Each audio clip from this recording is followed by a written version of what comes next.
अगर हम सरकार में हैं और हम अपने कार्यों के न होने का दोष किसी पे देते हैं तो कमियां आप में। सवाल ये है कि यमुना की सफाई में कोताही क्यों बरती, ऐसी सिचुएशन क्यों आई कि पिछले 5-6 सालों से यमुना में छठ पर्व नहीं मनाया गया। आप एलजी चिल्ला के आप अपने दायित्व से बच नहीं सकते। यमुना की सफाई करना दिल्ली सरकार का कार्य है और दिखाएं ना एलजी कहाँ रोक दिया। यमुना की सफाई स्टेट का मैटर है, इसमें सेंट्रल गवर्नमेंट की कोई भूमिका नहीं है। भारत सरकार ने 28,000 करोड़ रुपया यमुना की सफाई के लिए दिए हैं। श्वेत पत्र लाई ना, वो 28,000 करोड़ रुपए का क्या किया इन्होंने। बात क्या है कि वो कर नहीं पाए, वो पूरी तरह फेल हुए, तो उससे बचने के लिए एलजी का आर ले जेल को गए हैं 12वें साल यानी 2024 के अप्रैल में गए। पिछले 11 सालों में आपने क्या किया, इसी 4 महीना में करना था आपने सब। जेल इसलिए गए कि उन्होंने डाका डाला शराब घोटाले में, लोगों के पैसे लूटे। नमस्ते, इन खबर देख रहे हैं। इस वक्त आईटीओ दिल्ली के इलाके में है, जहां पर दिल्ली सरकार की तरफ से कहीं न कहीं छठ पर्व के लिए घाट बनाए गए हैं और हमारे साथ अभय वर्मा जी हैं, जो कि लक्ष्मी नगर से वर्तमान विधायक भी हैं। और एक खास बात ये भी देखने को मिली, यहाँ पे ये भारतीय जनता पार्टी से विधायक हैं अभय वर्मा जी, और बुराड़ी के विधायक जो आम आदमी पार्टी से झा जी थे, वो भी आए थे। और कहीं न कहीं छठ पर कहते त्योहार वगैरह होते हैं ना, लोगों को मिला ही देते हैं, तो ये भी समागम कहीं ना कहीं देखने को मिला सर। नहीं, ये तो छठ महापर्व है, सबके लिए बराबर है। और संजीव जी यहाँ आए, उनका मैंने स्वागत किया। वो हमारे भाई हैं।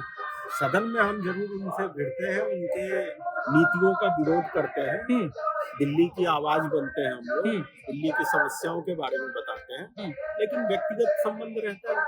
बिल्कुल।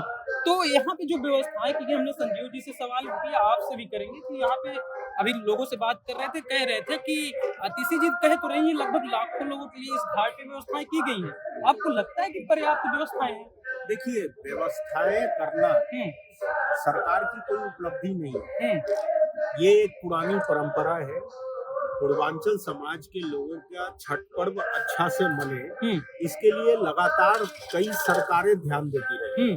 अगर इसी घाट के बारे में बात करें तो मदन लाल खुराना जी जब मुख्यमंत्री थे तो हमारी एक नेत्री थी, उनके प्रयासों से यहाँ छठ पूजा शुरू हुआ। और कहीं ना कहीं हर पार्टी, हर समाज के लोग चाहते हैं कि छठ पर्व अच्छा से मने।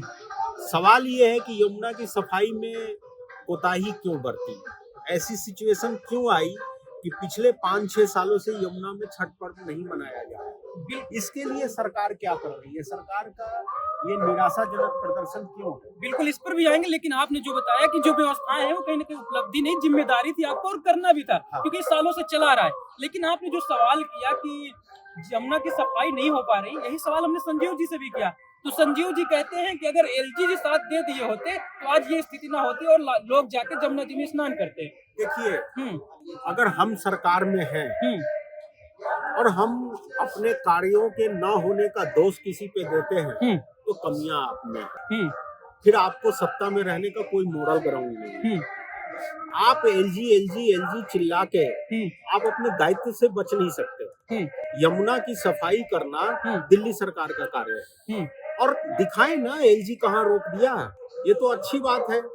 आज अगर इतना सुंदर पंडाल लगा है और इतनी सारी व्यवस्थाएं हुई है तो इसका मतलब ये एलजी के कारण हुआ है, यानी दिल्ली सरकार जो भी काम कर रही है वो एलजी के कारण हो रहा है। मतलब तो अपने दायित्व का निर्वहन कर रहे हैं। ये झूठ बोल रहे हैं, ये सरासर झूठ है। यमुना की सफाई स्टेट का मैटर है, इसमें सेंट्रल गवर्नमेंट की कोई भूमिका नहीं है, बल्कि भारत सरकार ने 28,000 करोड़ रुपया यमुना के सफाई के लिए दिए हैं। श्वेत पत्र लाई ना, वो 28,000 करोड़ रुपए का क्या किया इन्होंने। और मैं कहता हूँ कि मुख्यमंत्री एक तरफ तो कहते हैं मैं IRS छोड़ के आया हूँ, केजरीवाल जी, हाँ, मैं सिविल पास हूँ, तो उनको पता था कि मेरे कामों को एलजी रोकेगा, तो क्यों बोले वो 2015 में कि मैं यमुना में डुबकी लगा के दिखाऊंगा। यानी उस समय पब्लिक को बेवकूफ बना रहे थे।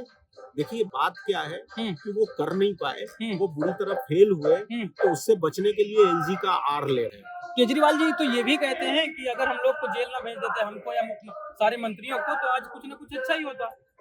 भाई साहब, जेल वो गए हैं 12वें साल में यानी 2024 के अप्रैल में गए। पिछले 11 सालों में आपने क्या किया, इसी 4 महीना में करना था आपने सब कुछ। और जेल इसलिए नहीं गए कि केंद्र या एलजी साहब ने कहा कि इनको जेल में डाल दो।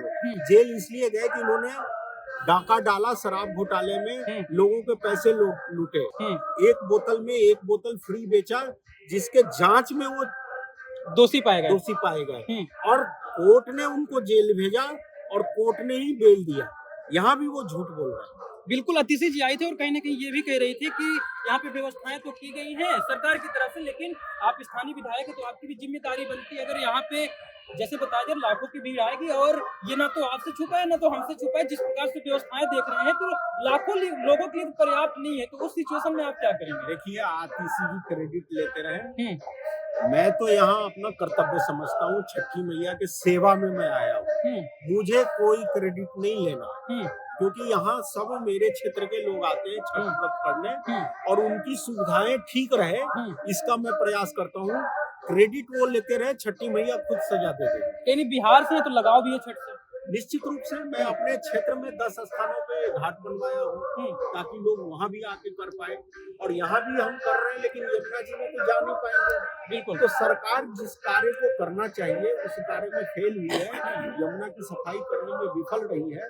कहीं ना कहीं ये सरकार दिल्ली को दुनिया का सबसे पॉल्यूटेड सिटी बनाने में सफल हुई है, इसलिए इस सरकार को जवाब मिलने वाला है। तो हमारे साथ अभय वर्मा जी थे जो कि लक्ष्मीनगर से वर्तमान विधायक हैं, और कहीं ना कहीं इनका आरोप ये भी है कि ये आप जो आरोप लगा रहे हैं, दायित्व लेने का प्रयास कर रहे हैं, वो आप लेते रहिए, लेकिन छठ पर्व का जो कार्यक्रम है वो कहीं ना कहीं दिल से जुड़ा हुआ है। हम भी बिहार से आते हैं तो हमारी जिम्मेदारी हो जाती है और अपनी जिम्मेदारियों का निर्वहन अच्छे से करेंगे।